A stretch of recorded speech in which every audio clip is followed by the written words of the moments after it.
Hi, I'm Kiwi, And I'm Jarad. and we are the two gentlemen. Coming to you full of spice and all things nice. Jarad, how are you, mate? I'm well. I'm well. I went to the shops the other day, and I don't know if you ever had this experience where there's escalators or travelators, and when they're not working. And I don't know about you, but every time I go to one of those ones, it's in my head. It's like, okay, this thing's not working, so you've got to actually walk like a regular person. But when I put my first step onto these things, I lose my balance. Like Yes, it's like I'm out, and no matter how much I'm like the whole approach to these broken escalators and travelators, I'm going, okay, concentrate. It's just a normal step. You do this all day, every day, and then that first step, I lose my balance. I don't know what it is. I don't know what it is. I it's don't know if really that happens weird. to you. Absolutely, every single time. Yeah, Yeah. yeah, it's weird. And as, Even as, when I think I'm countering it. yeah, exactly. Mentally, I'm readying myself. It's like stepping in for the big game, but no, I'm not ready, man. I can't I handle like watching this. the people's face. I like watching the people's faces coming the other way because they're thinking the same thing. Because everyone loses their balance, and I don't know what it is. But yeah, it's kind of a first world hazard, I guess. First world problem hazard. But I survived. I survived the travelator experience. But yeah, all I'm good. glad you're How still about with us, yourself? Jarad. I made it. I made Yeah, it through. you're a How hero. about yourself? I'm good, thanks, Jarad. Got to catch up with a friend yesterday. It was really Awesome. nice. Yeah, went to a local pub and had a beer. Well, not me, but he did. I had a ginger beer Yeah. and watched a game together and yeah, had a meal together. So that was really nice. And one of How our good's that? listeners yesterday, it was his birthday. So I contacted Mm. him and happy birthday again, my friend. So, Oh dear. I forgot to contact him. oh, I've just Happy outed you. belated birthday. Oh no. Uh-oh. I'll have to reach out. Uh, how Yeah, you're so good at birthdays. yeah, it's something in me. I don't know. Michael explains it, but he says it's a bit of a disability, but probably is. But happy birthday, Oh man. friend. Yes, happy birthday, buddy. I thought I'd bring something up, mate. I've been going through some sort of thoughts lately and some sort of situations, and I guess I wanted to bring up, and I'll just say it, sort of knowing your limits and when maybe to tap out, or when to know that you've done enough and not dragging on and essentially harming yourself by continuing the old flog a dead horse sort of thing. Mm, I been having some things recently where I just and it's how well, basically I work with people experiencing homelessness and it can be quite confronting at times, and it's just at times when you are helping and trying to guide these people through some of the challenges they have, it can be tough not to, I guess, bring it home and think about it all the time.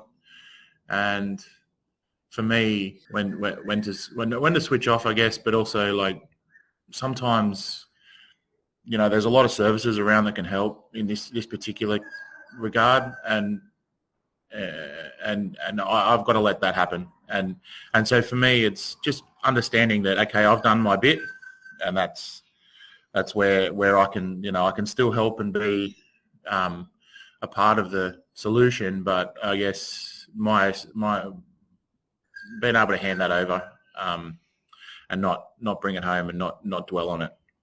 And it's a challenge, like it really is. It just depends on what mood you're in. For me, like sometimes I can sort of drop the turn the computer off and turn everything off, and then that's it. But other times it's you're still thinking about it 3-4 days later. So how do you manage that in your life, or do you have that sort of issue, or have you had that issue? it sounds like what you're describing is setting healthy boundaries. Hmm. I mean, you're a tough guy. You're a really calm guy, really kind and empathic man, which is hard when you've got such a big heart. You invite people into it. That's the Yep. thing. And it feels like what we're talking about is, okay, how do you let people in and how do you do that and connect with other humans? In the words of Jared Weston, how do you be human Hmm. without it dragging you down completely? because that's part of connecting with others. You know, we try to meet them on their terms as well. And in Yep. terms of working with somebody in need, like a homeless Mm. person or someone maybe experiencing depression, someone going Yep. through anything tough, how do we do that without it affecting us too much? And like you said, you brought it home as well. Mm. Mm. But yeah, I think we all experience that, Jared. We do. I think we all do, and it's. I guess it's just not letting it amplify. Maybe. Yeah, like I said, we tend to do it, and naturally, if someone tells us they've got something going on, we share that with them, right? We whether it be happy or sad or anywhere in between, and it's. I guess just being able to not let it amplify and let it become louder than it should. I guess that's something that I'm just sort of working with now, and just understanding that connecting with these people in life, any people in life, it's just about that connection, but it's also about you've got to look after yourself and not. I can't think of the exact words, but I keep saying amplify, but not let it take over. Yeah. Yeah, it's that balance of self-preservation and care for Yeah, others. Yeah. yeah. I guess I was thinking about when I put the topic towards you and said, sent you the message of knowing when to sort of knowing your limits, and I thought about is it like you got to know when to tap out, but you also got to be a little bit tough in some cases. Like you think about you think about these professional sports people, and the things that they've put their body through to get to the fitness level they're at. I mean, if they tapped out early, they wouldn't be there. So it's knowing it's a thin line, right? With being pushing and pushing, but then once you cross that line, you're going to injure yourself. This is physically when we're talking about sports. So it's everywhere. It's not just it's not just emotional as well. Yeah. And it's about how do you sustainably extend that line? As an athlete, you get fitter. Yeah. As a support worker working with people who are in need, how do you push that? How do you push that emotional boundary, I suppose, where you can get stronger? And I think you really need better processing methods. I think that's what it comes down to, because there's so much to process around the world. I mean, you look at all the world's problems now, how much do people take on and have it stress them out? Like you think about, you just have to go on Facebook or something like that, or Twitter, and just to see how people are commenting on things that really aren't in their lives, like big political events. And we all do this. We all take it in to our lives, and we let it affect us. Day to day, it might not actually have anything to do with you, but you're like, oh, can you believe that this is going on the other side of the world? Yeah. And you're commenting on it, and you're letting it stress you out. And it's not that different to what you're experiencing. Well, that's true. And I'll take a step further, even through Facebook and through, mainly Facebook, you've got community groups, and I'm on dad groups and things like that, of the area that I'm in. And the amount of people that comment and take it, someone will say something and it'll just be really no offense or nothing, sort of, they're wanting to, even on, okay, no, I won't step in. Sometimes I'm on these sales sites, antique sales and things like that. And someone will be like, oh, I just want to sell this pot plant, this antique pot plant sort of thing. And people are like, that's not antique. And they get really angry about it and get really aggressive and take on that. Or they're like, oh, how come you can call that from 1920? It's actually 1930. And you sit back and look, and you think these people got so much anger, and they get so frustrated that somebody's posted an ad that might be slightly incorrect, or they believe it to be incorrect, and they take on that. They take on that, like you said, and it's something so small and little. It's not their, they're probably not shopping for a pot plant, so why are they concerned? You can still put something, oh yeah, look, hey, I think this might be from this date or whatever, but it just usually ends up in an argument. It's so rife out there, to be honest. I mean, it's easier when it's behind a keyboard. Absolutely. But you can just see how people boundaries aren't a thing sometimes. Yeah, and that's right. Talking about, right. oh no, that's gone in a different direction. Yeah, but it just shows that, geez, we do take on things for what reason? Like in your case, I think it's for a noble reason. But we should be caring about our fellow humans. And, the saying, to give the shirt off your back, a lot of people would do that. And I don't think that's wise. I know it's just an expression, but we don't want to take the hero complex to that point. So many people have drowned by trying to rescue somebody drowning. It happens all the time. You hear it every summer in Australia that this dad drowned trying to save his two children. And that happens every single day in other ways, where we allow ourselves to drown because we didn't practice the self-care needed before we went into the rough waters. Yeah, that's so true. And I'm going back on a couple of minutes ago when you mentioned these athletes get fitter, but for them, when they pull a muscle, they know that's it. Okay, I've done too much. I've pulled a muscle here. I've got to rest. It's being able to recognize when you pull that muscle emotionally, right? And the things you can do to ensure that you do become fitter emotionally. Like you said, stronger. Like there's also, that thought, like you don't want to become cold when you're dealing with emotion. You don't want to shut things down. Like you want to be able to feel like this is a part of building building a rapport with people, and you want to be able to feel the emotion, but you don't want to be able to you don't want to have to take it all on. So it's a really thin line, right? Like the connection, you're making a connection, but you can't go too far. It's real battle. When we're setting up boundaries, we're really shutting off a part of ourselves. That's what it is. Yeah. You're closing up shop. Yeah. It's really tough. And it does feel cold, but you have to, as a matter of self-preservation. And look, to be honest with you, Jarad, if someone were drowning out there and I didn't have a life vest, I wouldn't go out there. Yeah. I've got a family.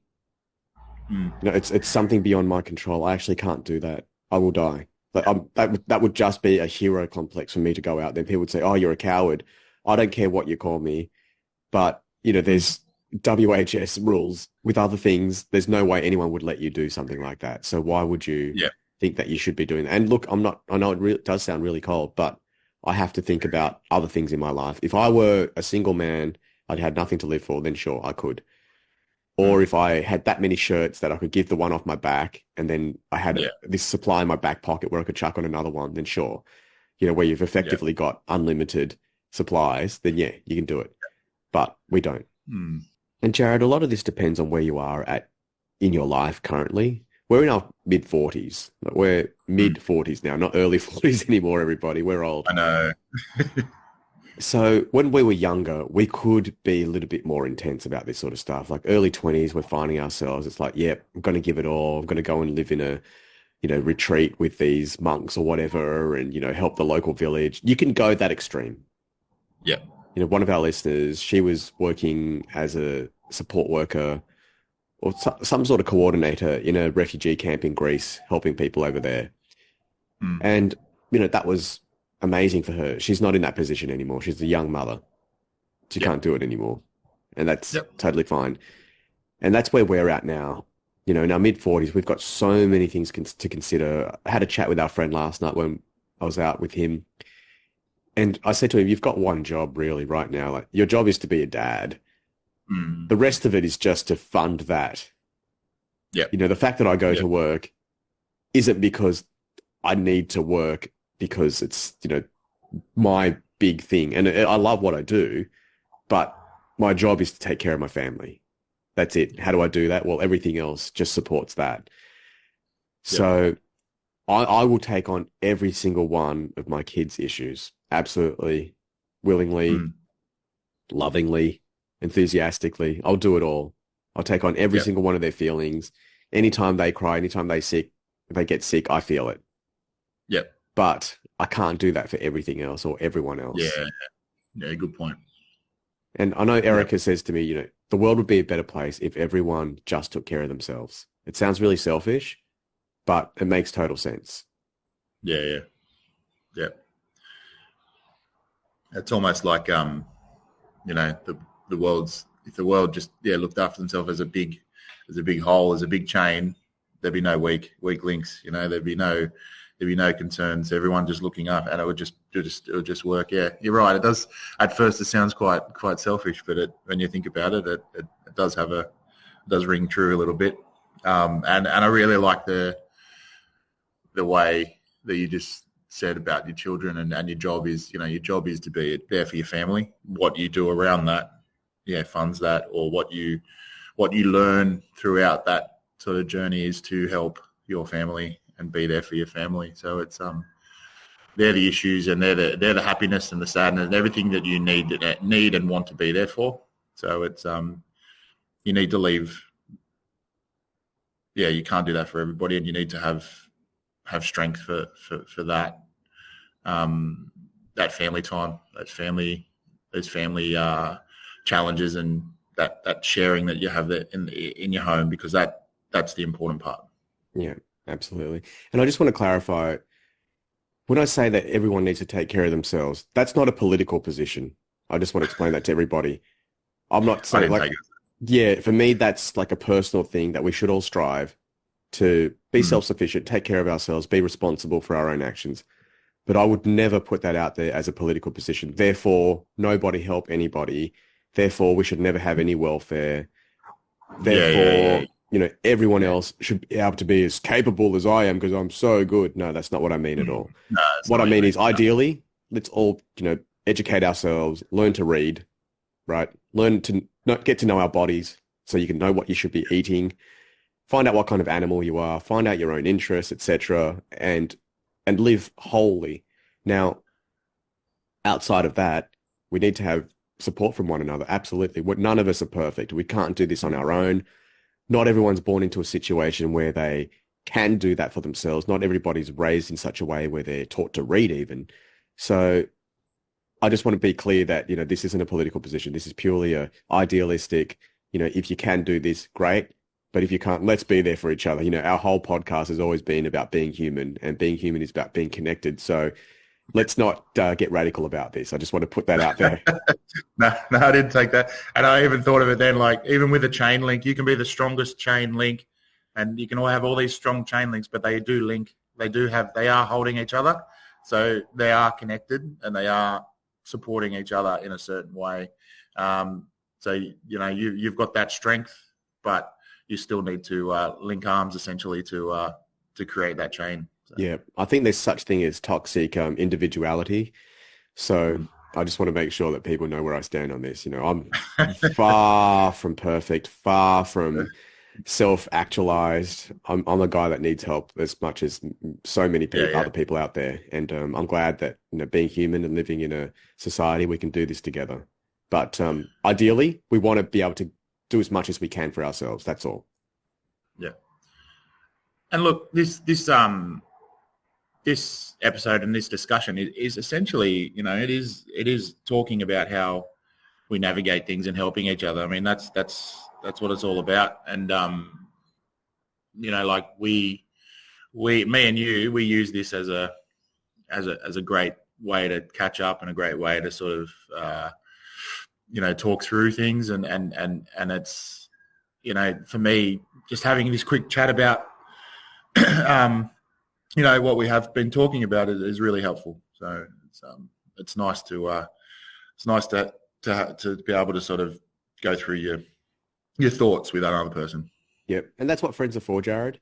And that's something that you can't really do on your own. We can process thoughts, but it really helps to put them out there and have a sounding board, even just saying things out loud. Now, you might feel like a crazy person talking to yourself. So it helps to have a friend on the other end. And some people might. So some people might write this down in a journal, and that it comes out that way. That's similar to being verbal about it, just writing it down. But, this is a good way to be a friend as well, to be able to share struggles with another person and talk about different issues. Now, Jared, just going back to what I said earlier about us being a lot older now and having different limits. I've been doing Brazilian Jiu-Jitsu, and it really reminds me of how old I am. There's young guys there who are so strong, so athletic. I got beaten up by a 13-year-old a few weeks ago. So that he's literally 30 years younger than me. Yep. And he was good. He didn't destroy me, but I certainly had trouble with him. And he did tap me once. And it was really funny because the coach was not warning him, but just saying to him that, don't go too hard, okay? And I was like, I don't want to be What are that you guy talking that about? people have sympathy for, you know. Oh I no. want them to feel like I'm allowed to destroy this guy. He's just like me. He's a tough guy. Yeah. Whereas I think I was seen as the feeble old Uh-oh. dude, you know, which is a Uh-oh. bit insulting, but It's I quite a get it. reality check, isn't it? uh, I did, I don't know if I shared this recently, but I put on the boots again. I started training and I did the preseason. I did a bit of preseason football training with the intention of maybe playing fourth grade, That's cool. which is the old man's competition really. But I thought if I'm going to do this, I'm going to have some sort of reasonable fitness. I'm not going to just go into it as 5 years or 4 years removed and just hurt myself. So I thought I'll do this training, and I get down there and in February, or the end of January, and it was like hot, and it was just all these 20-year-old like guys that were fit and ready to go, and I'm like, oh man, and it was just like, oh, we'll just warm up, and the warm up was, gassed me. I'm like, oh, this is not good. But anyway, I struggled through, for a few sessions, and and it just, I don't know. I got to the last training session before our first game, and I parked the car, and I sat there, and I was just gone. I actually had this really big, like it was almost like a disabling moment where I just sort of couldn't move, and it was like, why am I doing this for? Like, why? Like, what does rugby mean to me now, and why am I going back to this? And I've got so much on with the girls.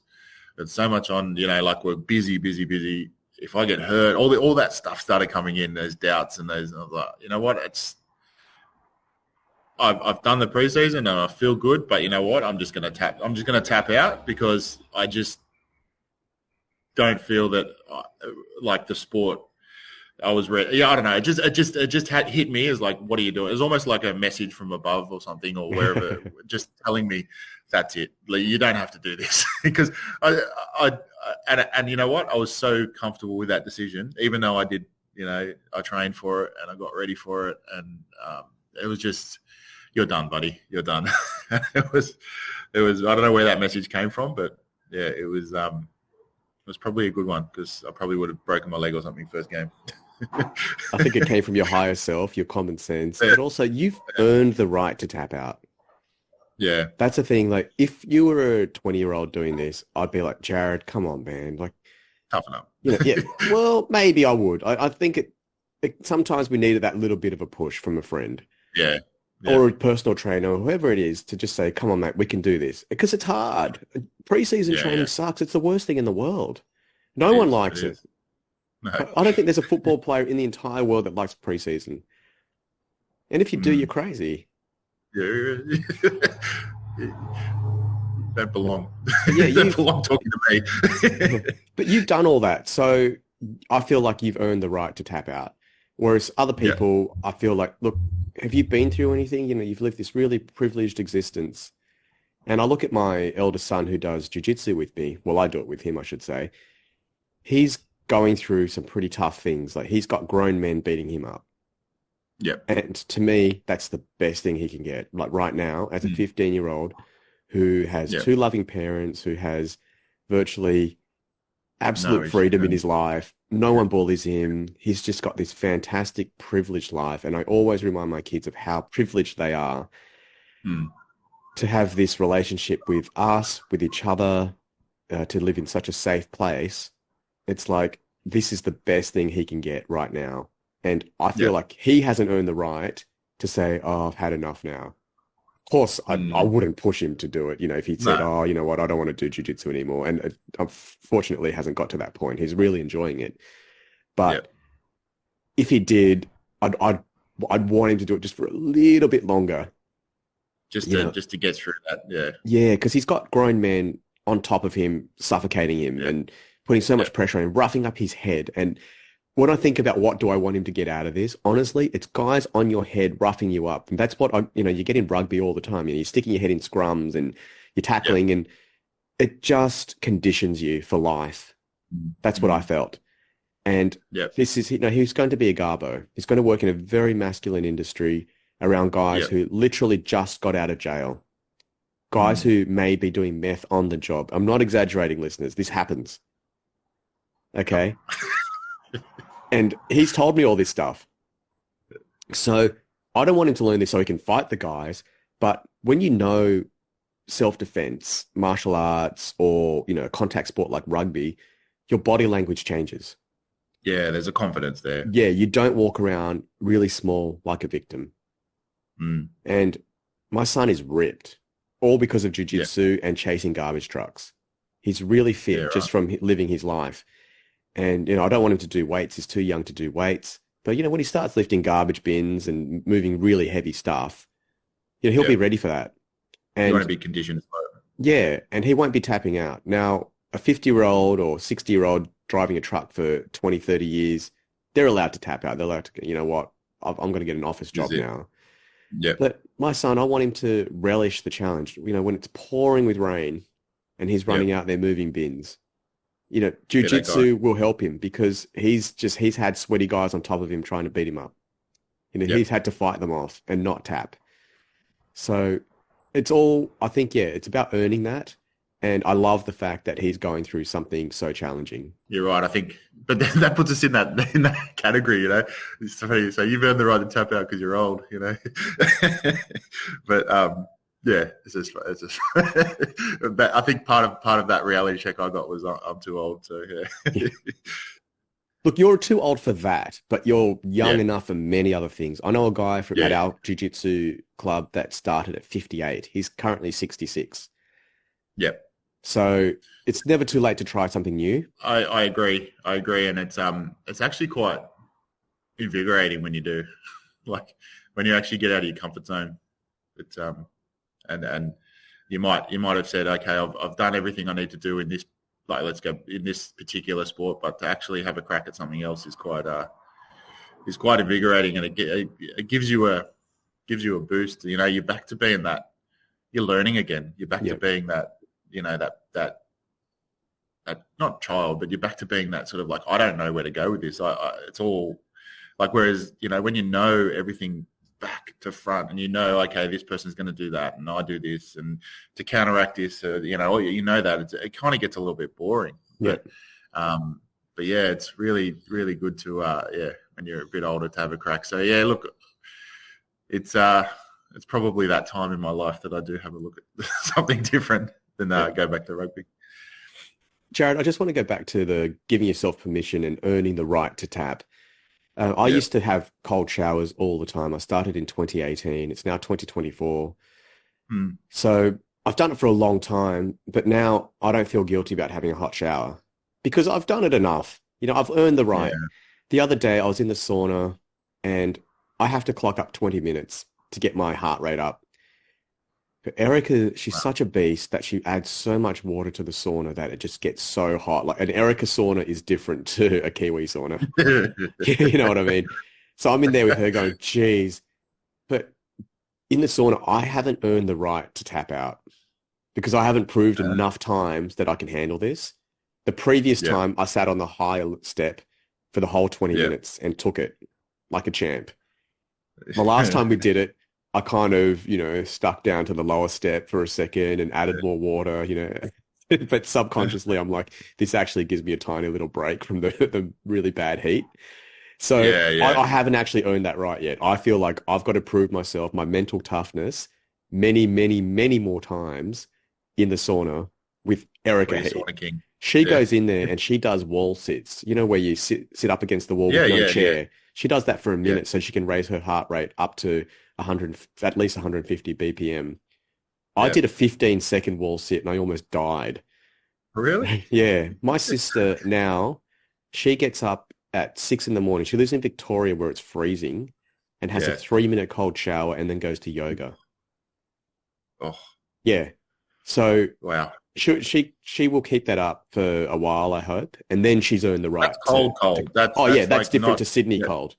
Yeah. Yeah, but that's not with any heat in it at all. No, I had a cold shower in Cooma, and that stung so badly. Yeah. But yeah, she gets that every day, and she's tough. So she's earned the right. If she does decide to quit in maybe a couple of months or something, she's earned the right to. But yeah. So this kind of this conversation started about setting boundaries at work, I understand, and different Yeah, sorts of yeah. knowing your limits.